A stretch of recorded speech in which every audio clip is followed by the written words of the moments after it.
Hello and welcome to the first ever review on YouTube for the Broken Meeple. Yes, I'm getting a head start before co-op month in February. I've got lots planned for that month, but I don't want to break the theme and get into the cooperative games just yet. So I figured I'd catch up on a review that I've been meaning to do for a couple of months, and that is not to be fooled by the box. It's not Cosmic Encounter as such, it's the 4 expansions for the game that have come out to date. And I'll bet you anything that considering this is A, a popular game, B, a great game, and C, it has Fantasy Flight's logo on the front cover, this will get even more expansions as time goes on. Now, each expansion for Cosmic Encounter essentially did the same thing. Most of them introduced a new player, they all introduced new aliens, and each one would have a particular gimmick that was unique to that expansion. Now, I could do a separate video for each expansion, however, I don't think that each expansion carries enough weight to be done in a single video each. Not to mention, I only have so much time to edit these things, so I'm going to essentially go through all 4 expansions in this one video, but do it in stages, so I'll briefly go over each one, what it offers, and whether it's worth you getting. So let's make a start with Cosmic Conflict.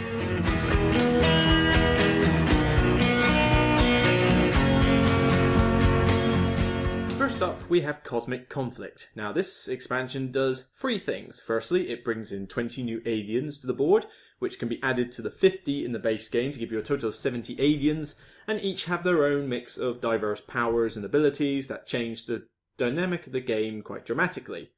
Now, these aliens, we're not going to call them balanced. There are some that are more powerful than others, and some that are easier and harder to use. But that's the great thing with this game. If you think that any particular alien is quite unbalanced or maybe a little bit too powerful, then it's a negotiation game at the end of the day. When somebody's attacking them, pile on him. Literally dive bomb the guy and stop him from getting too powerful. And if it's a weaker alien, then they're not necessarily a bigger threat, so they tend to get chosen as the ally more often. It all balances itself out in its own little weird way. Now, you can also add a 6th player to the mix with this expansion, and from experience, 6 players is manageable. 5 or 4 I find to be a sweet spot with this game, but 6 is relatively doable. It would help if you had more people that knew the game well rather than new players. If you're trying to teach completely new players from the word go, I think 6 players might be a bit over the top. I have tried a 7-player game when I tried this with more expansions, and, well, it just got a bit long and convoluted trying to teach 7 new players the game. So I'd recommend starting off with less players if they're new, but it depends if they're also non-gamers or if they're pretty die-hard gamers. Die-hard gamers should be able to pick this game up pretty easily, so adding a 6th player isn't going to hurt too much. Now, the main gimmick with Cosmic Conflict is the Hazard deck. This is a deck that is sat next to the Destiny deck. Now, the Destiny deck is the one that you draw a card from to represent which player you're going to attack that turn. The Hazard deck is built to represent a particular type of icon that was on the Destiny cards, but didn't mean anything in the base game. At the top corner of each card, where it has the colour dot symbol, there is almost like a flare, a shining flare symbol, a halo, if you will, around that dot on some of the cards. Now, if you draw one of those as your Destiny card, you then have to draw a card from the Hazard deck, and it will have an ability, sort of like an environmental ability that affects the round that is about to happen. And it can range from ships will go to the warp regardless of the outcome. It could be that certain cards do not work over a certain value. Basically, it just brings in like an event or some hindrance or benefit to the encounter just to spice the game up a bit and bring a bit more variety. I like using this deck, and to be honest, it's not exactly difficult to incorporate it into the game. All you've got to teach a new player is, by the way, when you draw the Destiny card, look for the flare. If you see one, draw this. Big deal. It's harder to teach the aliens than it is their rules for this deck, so I use it in every game.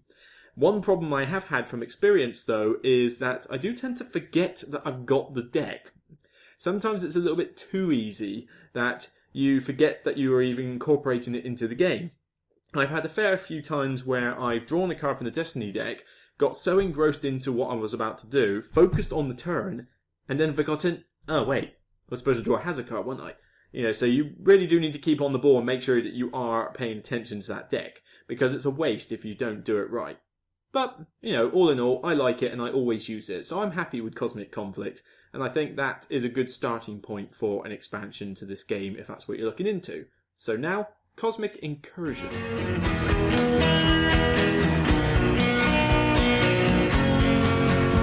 Cosmic Incursion is very similar to Cosmic Conflict. Again, it introduces another 20 aliens to the mix, so if you were to buy both, you would have 90 to play with. And if you haven't got the others, then that's still 70. It's still plenty of aliens.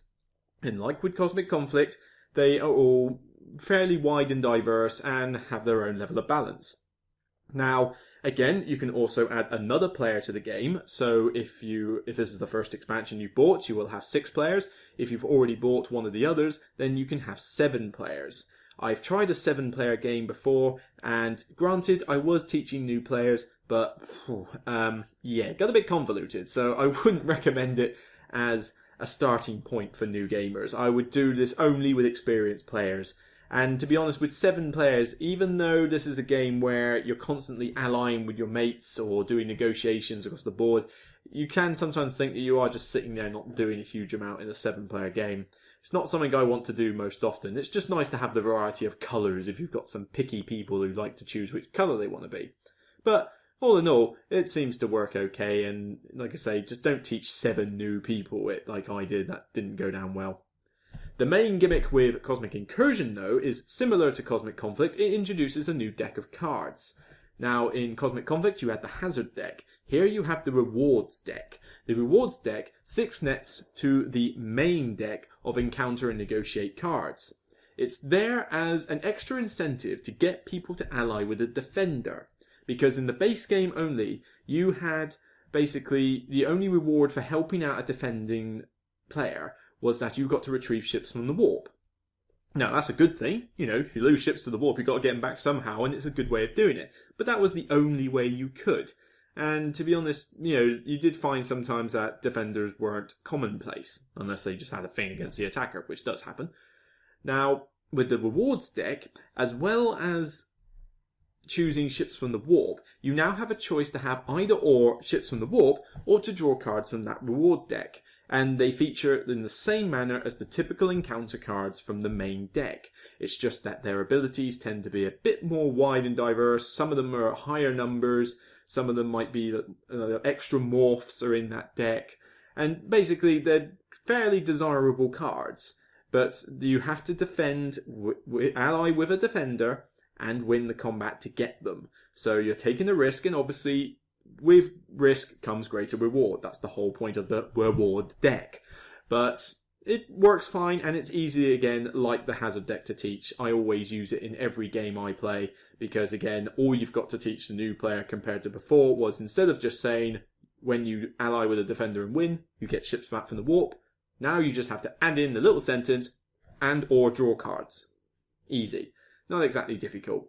So this expansion works as well. It's got more aliens, which is always a good thing. It's got the ability to put in a new player, which, if you've got 2 expansions worth, okay, 7 players might be a bit much, but I would certainly recommend it for the rewards deck. It does help with the ally defenders.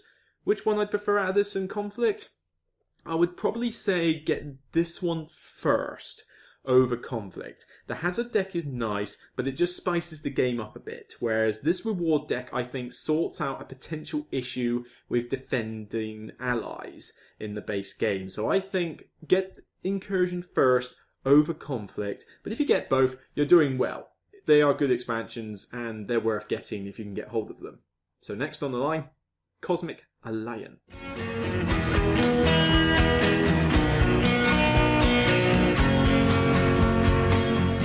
Cosmic Alliance is the expansion which I would say takes the game in a slightly different direction.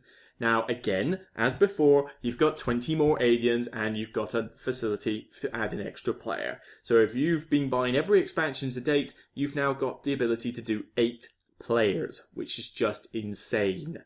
I hope you've got a big table to fit 8 players around. Even with this table that I've got here, 2 here, 2 there, 2 there. I think even I would be a little bit squashed on this table to get 8 players around it easily. But it would be doable. just don't expect to do it around a pub table if this is where you're intending to try it out. Now, as well as the 8th player, obviously some cards are going to be a little bit worse off in games that big. So what this brings in is specific large player game cards, which are added to the encounter deck specifically if you are playing with something like 7 or 8 players. They're basically just higher value encounter cards or certain special artifact cards and so forth that are sort of based on how big the group is. So you don't want to use them if you're not playing with a large group, but it just adds a little bit of extra variety if you are daring enough to play with 7 or 8 players of Cosmic Encounter at once. So that works in a sense, but I haven't really used it that much. Most of the time, I don't think you should play this game with 7 or 8 players. I think 6 is the absolute max to get a good, quick, solid game out and about. So it really does depend on whether you want to play with 7 or 8 players that often. I mean, let's face it, I only know 7 or 8 people that might want to play Cosmic Encounter if I go to one of my particular game clubs. So most of the time, you're never going to get 7 or 8 players to the table anyway. So it really does depend on where you're from and what your gaming buddies like, really. So if you are going to do lots of large games, that's sort of worth it. But the other part of this is that it doesn't bring in a new deck of cards other than those big team ones. This time it introduces a new variant to the game, the team variant. Now normally it's everybody against everybody, even though you can have joint victories in this game. The team variant partners you up with someone else, and essentially it's the same game, but you have the ability to you automatically ally with each other, you can trade colonies between each other, you can play cards to help each other in combat, that kind of thing. And so it just basically makes it a little bit more manageable for large 8-player games, say. So you could have team of 2, team of 2, team of 2, and team of 2, and you know, it splits the game up, gets it to move a little bit quicker, and introduces an interesting dynamic for the fact that you have a permanent ally with you, unlike in normal Cosmic Encounter, where obviously so-and-so here might ally with me to begin with and then stab me in the back as soon as he gets a chance. But it's an interesting dynamic, and I don't mind it, but it's not particularly groundbreaking, and I prefer this game without the team aspect, because the whole point of this negotiation game is that you should really just, well, the whole point is that you are allying or going against players as you need, as you wish, and of your choosing. So the fact that you've got this permanent ally there doesn't, you've taken one of the potential people that you can ally with out of the game. And also, if you're having teams, it's less parties to ally with. If you're playing an 8-player single game, then you've got 7 other players to ally or backstab or whatever you like. If you do team games, though, with 8 players, you've only got 3 other teams. And it just reduces the whole point of this game down for me. I think that Cosmic Encounter is a lot better when you're playing individually with your choice of who to ally with and who to backstab.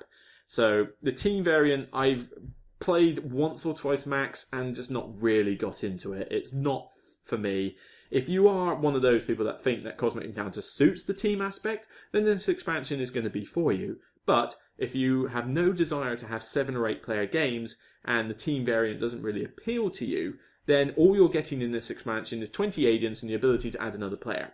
Well, all the other expansions, bar one, add another player, and every expansion adds at least 20 aliens. So if you've got no interest in the team aspect, you can give Cosmic Alliance a miss, really. It's certainly, I would put it down as the 4th out of the 4 that I would get if I was buying them all in order. Although, saying that, I have bought all 4, and I had to get this one third because the 4th one hadn't been released yet. That's because the next one, Cosmic Storm, was released only fairly recently in last year. So let's have a look at that one.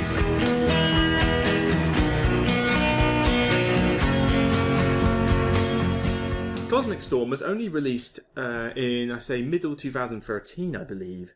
And I would call this the Stingy expansion.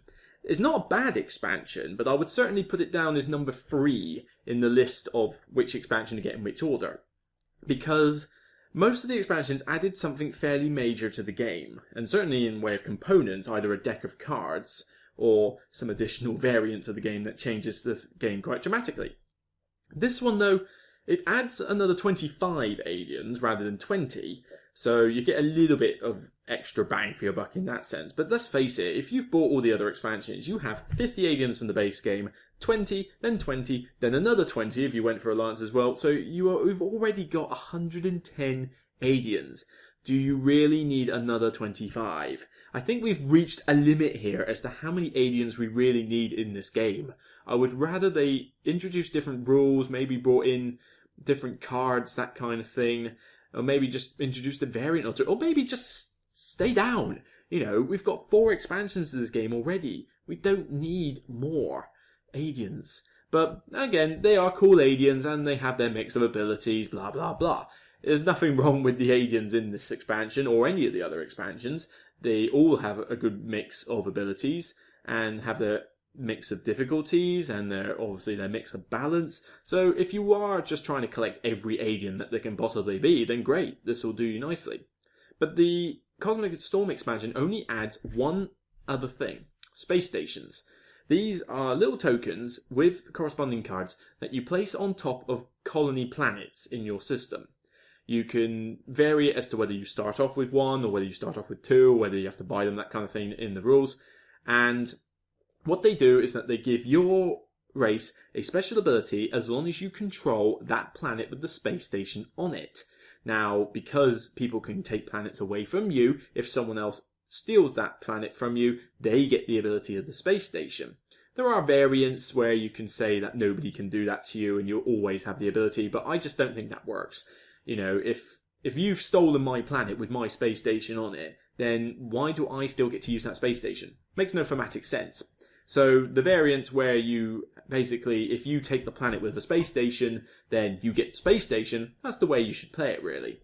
Although one thing that this does do is because a planet with a space station is usually better than a planet without, you find that as soon as somebody gets targeted, the first planet that little pointer thing is going to go towards is homing in on the space station, because it's one of the best targets to attack at the start of the game. And even at the end game, unless there's a huge force of ships on that particular colony, then it's going to get targeted.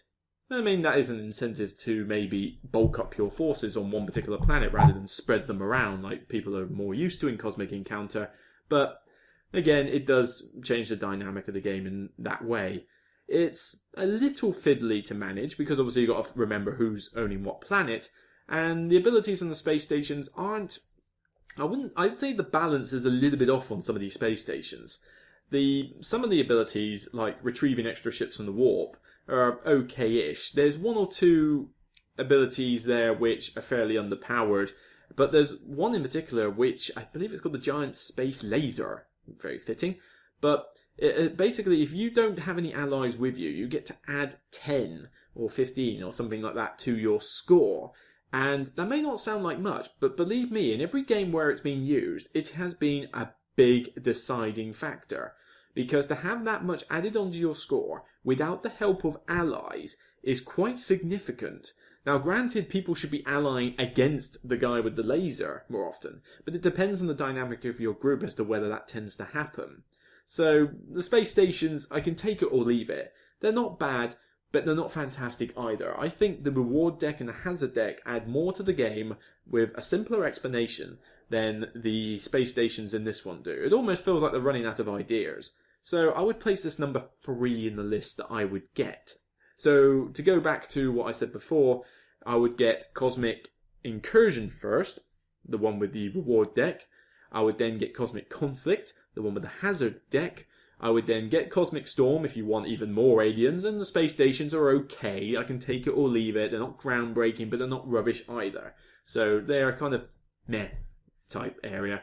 And Cosmic Alliance only get if you're interested in team games and have lots of players at once. I mean, if you do have that kind of thing all the time, then I would say bump that up above Cosmic Storm and get that one as the third one in the line. But for most people, if you're going to struggle to get 7 or 8 players out there, then there's not much point in that expansion unless you're just trying to be a kleptomaniac with all the aliens. Well, I can say that. I've got all 4. I've got completionist syndrome, as I've mentioned before on my podcast, where if it's an expansion, I'm going to buy it willy-nilly, doesn't matter what it does, and then I either regret that decision later, or I'm just glad that I've done it and say, oh well, at least I've got a complete game.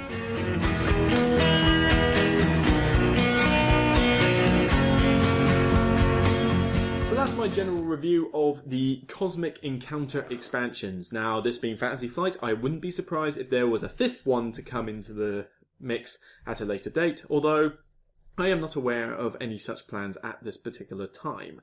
The 4 expansions add a ton more aliens. Once you've got all 4, you can have 8-player games. If that's good for you, then great. But generally, I would say get the ones with the deck of cards first, and then the other 2, you can take it or leave it depending on your preference. Do you want more aliens, or do you want large player games? That's essentially the 2 questions you need to ask yourself with Cosmic Alliance and Cosmic Storm. But I do think Cosmic Conflict and Cosmic Incursion are good expansions that you should get if you play this game often. An extra 40 aliens will give you more than enough wide variety, as if the 50 in the base game doesn't do enough anyway. And the decks of cards that are in those 2 expansions do add quite a lot to the game, and you get the bonus of the additional players. So it works in all 3 aspects. But I'm going to be keeping Cosmic Encounter in my collection for a long time, and to be fair, I haven't actually had it on the table for quite some time. I'm going to have to see whether my mates who are visiting in the next weekend would be interested in trying it out. Or failing that, I'm just going to take it to one of the Portsmouth or Southampton clubs and get it on the table quick. Because I'm almost, after talking about these expansions for a while, I'm starting to get withdrawal symptoms from the fact that I haven't played this game in a while. And it's such a shame because it is that good. I do love this style of negotiation game, and there's a reason why people like Tom Vassell and Z Garcia love it to bits. It is a quality game. Is it one of my favourites of all time? Well, if I was to do a top 10, which I'm sure I will in the future at some point, then I would be fairly confident that Cosmic Encounter would be in there somewhere, but who knows when, and who knows when I'll ever get a chance to do a top 10. That's not going to be coming for a little while, but I will be doing top 10s every now and again, so who knows? Maybe a sci-fi category will come up, or maybe a negotiation category, and you might see this popping up again. So I hope you've enjoyed the review of the Cosmic Encounter expansions. This is the first review on my YouTube channel, so things can only get better from here, hopefully. And by the time you see another review from me, it will be February, which means Cooperative Month. Which review will I be starting with then? Well, you'll have to wait and see. So thank you for listening and playing games. I'm Luke Hector from the Broken Meeple, and I'll see you soon.